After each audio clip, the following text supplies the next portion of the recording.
Hello, everyone. Welcome to episode 3 of Just My Thoughts. I'm your host, Julius Mitchell. Today, we're going to be switching things up a little bit, and I have a special guest. And today, we're going to be talking about education. My guest is a lady that I've known for a while now, Christy Bowie Young. She has a bachelor's degree in musical therapy. She also has a master's degree in education, special education with focus in intellectual disabilities. She's also certified in behavior analysis, and she received advocate training through the VA board for people with disabilities. But, I can go on and on, but I'll let her introduce herself and give you a little bit more of her credentials and her experience. All right, Miss Bowie, how are you doing? I'm doing just fine. How are you? I'm good. So just tell my listeners a little bit about yourself and your experience. Working at the Merrill Humphrey Center here in Woodbridge, Virginia.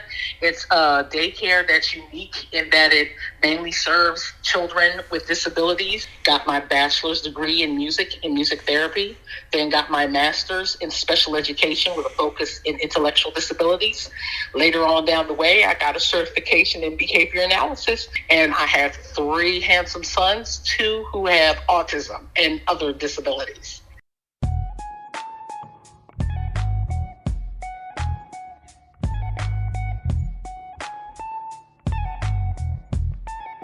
All right, well, I just want to get into a couple of questions. During this pandemic, a lot of schools went virtual for a little while. What do you feel about virtual? Do you think it's good for the kids? Do you think it's not good? Is it good for some kids and not the others? How do you feel about that? It depends on the kid. I feel it's good for certain kids. Certain kids respond well to virtual. Certain kids don't. Everybody has their own learning style. Mm-hmm. For the situation that happened at hand, it worked to at least try to keep something going. But for the long term, it's not the best fit for everybody. My children are a perfect example. My oldest and my youngest seem to do fine with virtual. My oldest, he has an IEP. He does his work. He requires a little assistance. Well, some days a lot of assistance from me, depending on the topic or whatnot. Mm-hmm. But he responds well. He stems off the computer anyway, so this is perfect for him. He just misses being with his friends and his teachers in person. He's a very social child. My youngest one, he's a computer freak. He sits there, he does his work real quick, and while the teacher's still sitting there talking, he's playing on the Xbox. Right. So it works great from him. And he's such an introvert, and he had some social issues in elementary school that made him come into himself. So he stopped participating in his educational process in a way. So This was perfect for him because he was actually able to show what he knows, get his work done, and keep it moving without being aggravated by people. My middle child, on the other hand, who also has an IEP and was on the spectrum, he gave me the hardest time. It was too much and too overwhelming for him to try to keep up with. Plus, he also has migraines, and looking at electrical devices is a trigger. So it would trigger his migraines. It's triggered his behavior. It just didn't fit his learning style. He has to be right there with somebody interacting in person. He just couldn't do it to the computer. We've been struggling through it, but it definitely didn't work for him. So there are kids it just doesn't work for, and for others it does work. They need to use any different style and individualize it for that child in order for them to receive an education.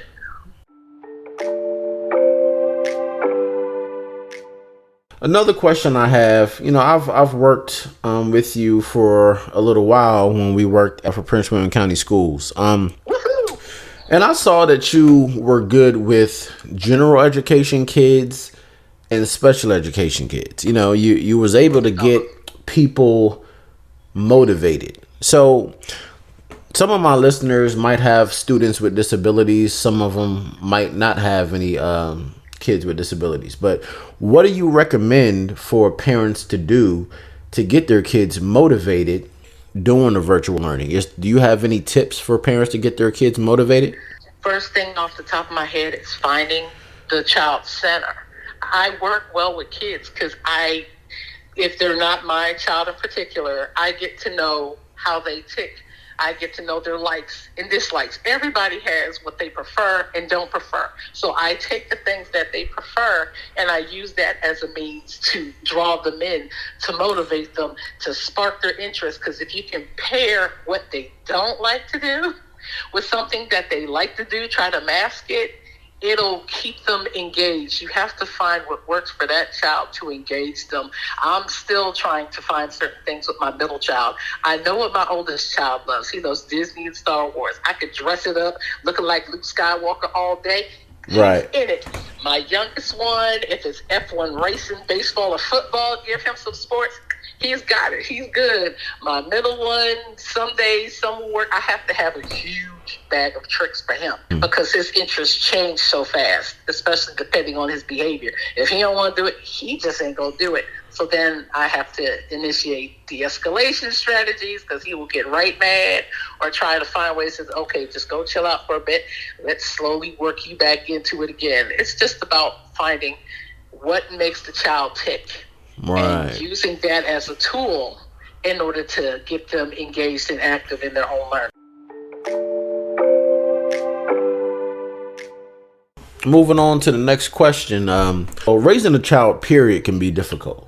But I know especially raising children with disabilities can be a little tiring. Are there any things out there where a parent can get a break? Or, just anything out there for parents. For children who qualify, the state of Virginia has a waiver program called the CCC Plus waiver. It used to be called the EDCD waiver. Mm-hmm. It's funded by Medicaid, and it pays for attendant and respite care hours. You can either go in two directions. You can do agency directed, where you work with an agency. They find, they hire, or they fire whoever you need to come in the home to work with your student to give you a break. Mm-hmm. Or you can do consumer directed, which I do for my children. I search for the attendants and I hire them, I train them, I know who they are, I vet them, and they come in and work with my children to give me a break. For children who do not qualify, in Prince William County, the Arc of Greater Prince William usually has parent night out activities. They'll have access to other resources to let you know where you can find respite for yourself. If you have someone in your family who can care for your children, I just did this last weekend. There is a bed and breakfast in Maryland called A Mother's Rest. Mm-hmm. And it was beautiful. It was wonderful. It's a place of respite. They mainly do moms, but they do dads. They do military families. They provide a weekend for you to just get away and be you. It's a minimum fee. They basically take a donation. If you can't afford a donation, they will sponsor you or find someone to sponsor you. I donated $50. I had a wonderful, peaceful weekend where I was pampered and treated like the queen I am, and finally got to see what it was like to have sleep again, uninterrupted sleep. I never realized how precious sleep was. I totally understand. Until I had kids. Right.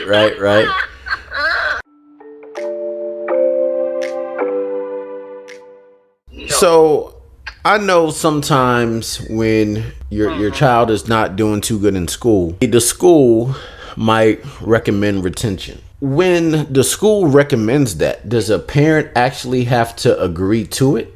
Like, what are our options? If a school recommends retention, the parent does not have to agree to it. They can be totally against it. They basically can't go any further without the parent's permission, whether it's a child with a disability or a child without a disability. Right. They just can't say, we're going to hold your child back. You have no say in it. Yes, you do. You need to ask them for other options other than retention. You need to ask them for any data, any documentation that they've collected to prove why the child would need retention. They need to show and prove, have they tried any interventions in order to assist the child in not being behind in the way they think the child is. Okay. If they can't show any proof that they tried interventions and nothing's worked or tried any other options, they can't do retention. The literature is out there showing that retention, it doesn't serve a purpose for the child, because the child would be like, okay, my friends are moving on, I'm not. They see it as a punishment. It's not really going to help. Right. And especially if you're repeating the same thing over again in the way you did it last year, how is that helping the child? So Right. you have to find other ways to help support that child in getting them up to the standard where the school system says they're supposed to be. But basically, if the parent says no, I've come across parents who are okay with it, who have requested it, but the school cannot make you agree to retain your child. So, I mean, like, how do you feel about it, though? Do you feel like it's better for some kids or not? Do you just feel like it's a bad idea altogether? That's an interesting question. Uh-huh. Because, let's see here, I'm thinking of the students that I taught. They are in school from age 2 to 22, till they turn 22. Right. So they have many years. They don't really get retained because they have all this extra time built in to work on the skills and to get the learning that they're supposed to get, that they need to get in order to function out in the real world with kids who don't have an IEP. Okay. It's just a matter of finding a better way of helping that student get to the level they need to. In my eyes, retention seems like a punishment. I agree with the literature. It feels like a punishment. I don't really think it helps. Getting some extra support, extra tutoring, extra something to go in line with what is going on in the classroom to try to help, but holding them back to just repeat the same thing over again. Emotionally, that child is going to be totally against it, and it's going to hinder the child even more than help. Understood. The last question I have for you is, what are your views on raising Black children in the school system right now and during the times that we're going through? Do you have any tips for any parents? As we all know, it is definitely hard. Me having 3 Black men myself, going through the school system, it is quite hard. You have to go above and beyond. You have to make sure you're aware of everything. You have to keep on the school to make sure they're communicating everything with you. I document everything. Notes I get, conversations I've had with folks, emails, this, that, and the other, because I have come across great teachers, great people who have been wonderful supports and had my kids' best interest at heart. But I've also come across those people that were very questionable, that I had to be that parent that I really hate to be. But when you put me in that position, I'm going to be that parent. And being a Black parent, you have to be way more in order to protect your kids. Because I helped a family once that I've helped a couple of families where it seemed like either they were Black males in particular are targeted and placed in special ed when they don't need to. There's a lot of kids who've been placed in special ed, may not necessarily have been, who have needed those services because it's a way of holding them back. Right. There are kids who do need it and may not get it in order to move them forward. It's a means of keeping that systemic status quo, to keep them somewhere to where they're not at the level where other kids are. You have to fight that system every day until that system changes, and it's going to take many, probably, I hate to say it, many generations before that is finally eradicated. So you have to be hyper vigilant. You have to document. You have to keep that information. Make sure you know who you're dealing with. Just being a very strong parent and not being afraid to ask for help. I am also an advocate. I do come to IEP meetings. I have come to 504 meetings. Even if it's just a regular meeting, I am here to be an advocate for children and for families, because you shouldn't have to go through this alone. I'll be just like Luther and Key and Peele. Just tag me in. I know that, you've helped me out with my son's IEP. Plug that you want to put in, emails, numbers where people can reach out to you if they needed your help? Yes, they can reach out to me by email. That's the best thing for me. And my email is chrisley@gmail.com. That's KRISALIGROUP@gmail.com. Is there any, I'm not going to take up any more of your time. I appreciate you, Miss Bowie. Yes, sir. Thank you. Hug them babies for me. Will do. Appreciate you. Thank you. That was our special guest, Christy Bowie. So I just want to give you guys some pointers if you're dealing with kids with disabilities or kids, that don't have any disabilities. Sometimes it's great to hear what another parent is going through, especially one that's in education. So many times we don't know exactly who our kids are dealing with. You don't know who you're putting your kids into when you send them to school. You just don't know. So I thought that I would call somebody who's near and dear to my heart, who have helped me out with my oldest son with his IEP. And I've seen this woman fight. She is a great person.